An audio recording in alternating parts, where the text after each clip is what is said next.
मोदी 3.0 में सहयोगी दलों की भूमिका बहुत ही महत्वपूर्ण रहने वाली है। खासकर टीडीपी, जेडीयू, शिवसेना, लोक जनशक्ति पार्टी, रामविलास के सहयोग के बिना भाजपा का सरकार बनना मुश्किल होगा और इन चार पार्टियों को ही मिलाकर 40 सांसद हैं।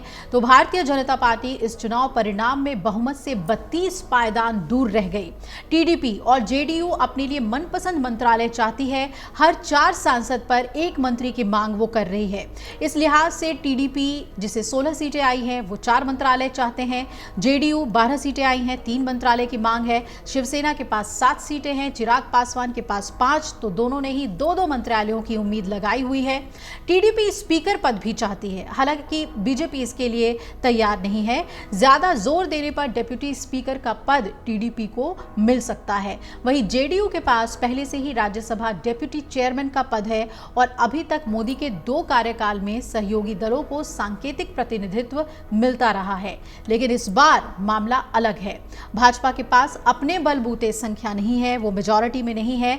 पिछली लोकसभा में सहयोगियों को उनकी संख्या के अनुपात से मंत्री पद देने के बजाय केवल सांकेतिक नुमाइंदगी ही दी गई थी एनडीए में। लेकिन जेडीयू ने 2019 में संख्या के हिसाब से नुमाइंदगी की मांग की थी और ऐसा ना होने पर सरकार में शामिल नहीं हुई थी।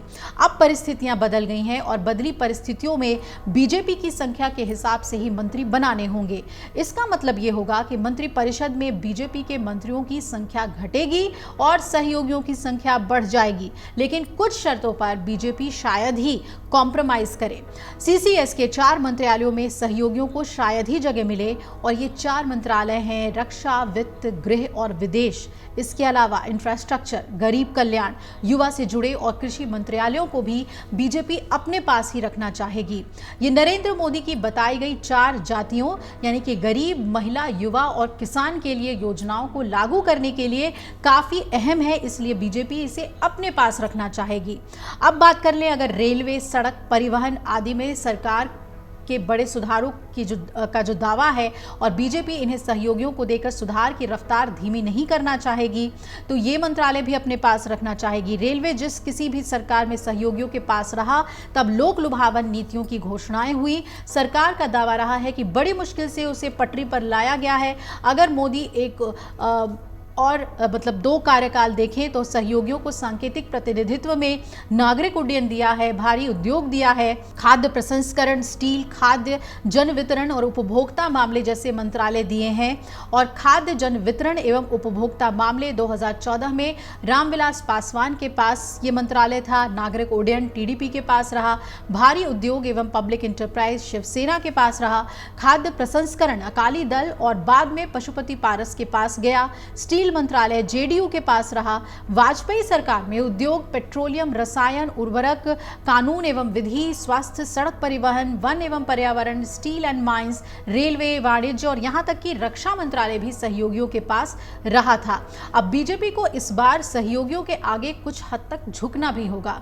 पंचायती राज्य और ग्रामीण विकास जैसे मंत्रालय जेडीयू को दिए जा सकते हैं और नागरिक उड्डयन, स्टील जैसे मंत्रालय टीडीपी को मिल सकते हैं। वही भारी उद्योग एकनाथ शिंदे के शिवसेना को दिया जा सकता है।